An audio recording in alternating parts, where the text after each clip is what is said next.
28. Verify ECS reduced for launch. Verified. 25. Status check. Go Atlas. Go Centaur. Go SES.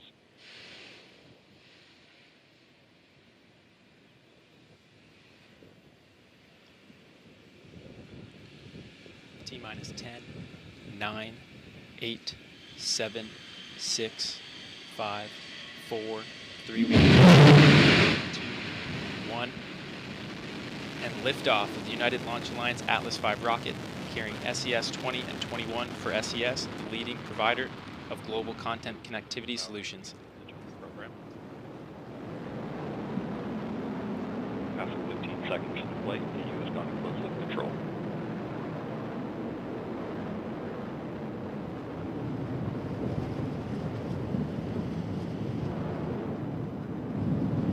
Coming up on 30 seconds into flight, RD-180 is throttled back as expected.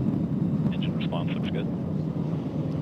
You're hearing the voice of Jesse Gonzalez providing launch vehicle send data. And 40 seconds into flight, AtlasV is now supersonic. And the vehicle is now passing through max Q, maximum dynamic pressure.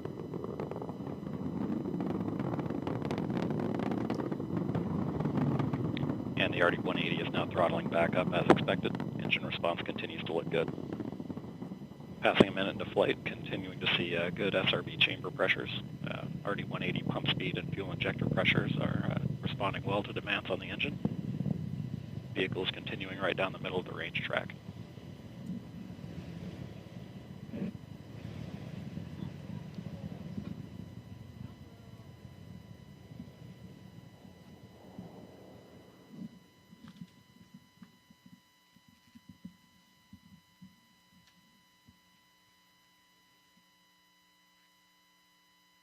And we have good burnout on all three SRBs.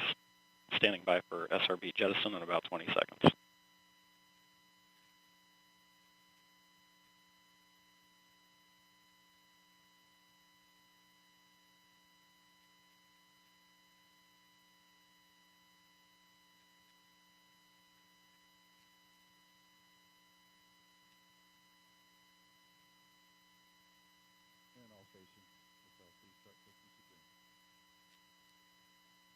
And we have good jettison of all three SRBs.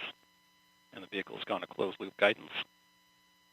And the RD-180 is throttled down as expected. Engine response continues to look good. About 2 minutes remaining in the boost phase of flight.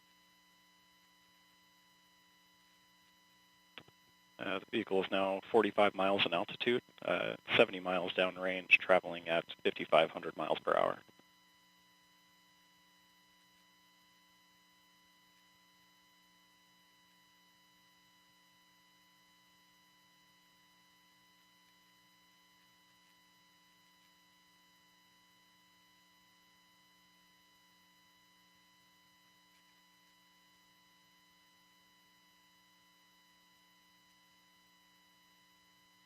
And passing 3 minutes into flight, the RD-180 is throttling down again as expected.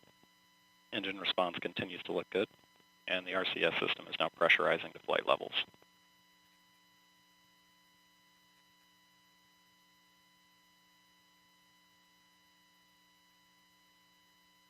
And about 1 minute remaining in the boost phase of flight.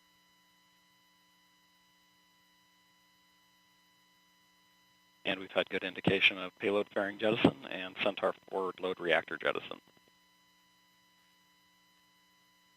And the RD-180 is now throttling up as expected.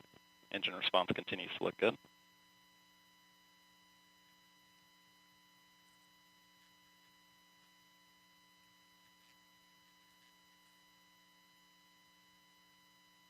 And the RD-180 is now throttling to maintain a constant 4.6 G acceleration limit.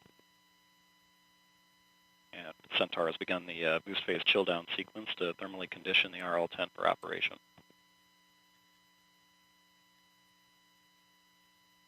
Standing by for BECO shortly.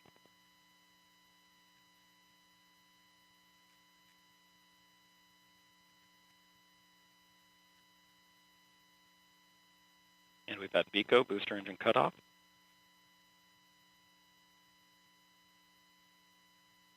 And we've had Atlas Centaur separation. and seeing good pre-start on the RL-10. Standing by for MES-1 shortly.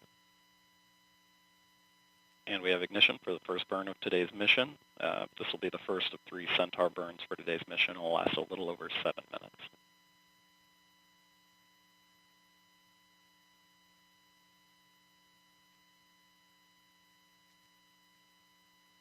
RL-10 operating parameters and vehicle body rates are looking good in the first part of the burn.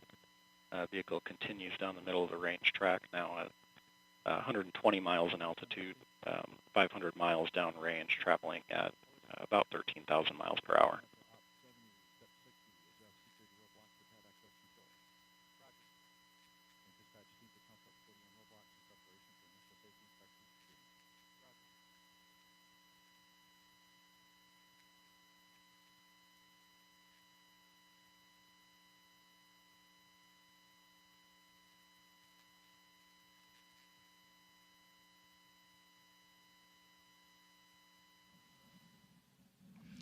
This is Atlas Mission Control at T plus 5 minutes 45 seconds. We just heard flight commentator Jesse Gonzalez confirm the successful completion of the early phase of today's flight, and all systems continue to operate nominally. Our next event, Centaur main engine cutoff, will occur in about 7 minutes. During this time, I have the pleasure of welcoming ULA's Commercial Program Director, Vernon Thorpe. Thanks for joining us, Vern. Thanks, Ryan. It's a pleasure to be here. Cool. So, we just lifted off on a long ascent to orbit. What should we expect to happen over the next 6 hours? Okay, well, we just saw the initial booster ascent phase, so now what we're going to do is 3 Centaur burns to complete this mission. The first burn is happening right now, of course. That'll last about 7.5 minutes. When that is complete, we'll enter a 12-minute parking orbit coast, and then we'll have a second Centaur burn. That Centaur burn will last about 5 minutes. And that will place us into a geosynchronous transfer orbit. So the highest point of that orbit will be up at geosynchronous altitude. So after 5 hours, when we're at the top of that elliptical orbit, we will do another Centaur burn. It'll be just over 2 minutes long, and that will essentially circularize the mission. And at that point, we'll be very close to a geosynchronous orbit. We'll take out most of the inclination during that burn as well, and we'll go from about 28 degrees down to about 1.9 degrees of inclination. Following that, we'll separate the satellites. We're going to separate the satellites 40 minutes apart, and that'll be centered around the T plus 6 hour mark, so one about 20 minutes before and 20 minutes after that.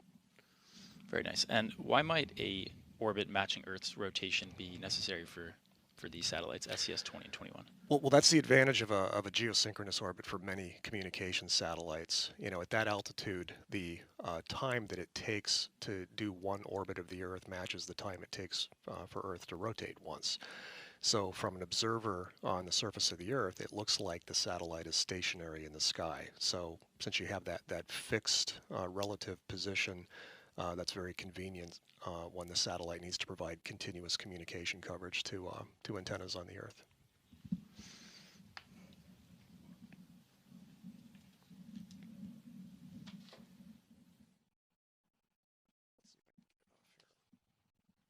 How about if I put it in my pocket? Would that work? All right. So next question for you. Following separation from ULA Centaur, SES-20 and 21 will be operational fairly quickly. What more can you tell us about that? Well, they'll be operational very quickly because of that near geosynchronous orbit that we're placing them into. Typical GTO type mission where the spacecraft has to do the orbit raising up to geosynchronous. For a satellite like this, for these 2 satellites, it would take about 5 to 6 months because they have electric propulsion systems, they're very low thrust systems, so it takes a long time to achieve the final orbit. With this mission today, we're going to put them almost exactly where they need to be for their final operational orbit, so it cuts out most of that orbit raising time, and it'll allow them to get both spacecraft, SES to get both spacecraft operational about 5 months earlier than if we had flown a traditional GTO mission profile. Very nice.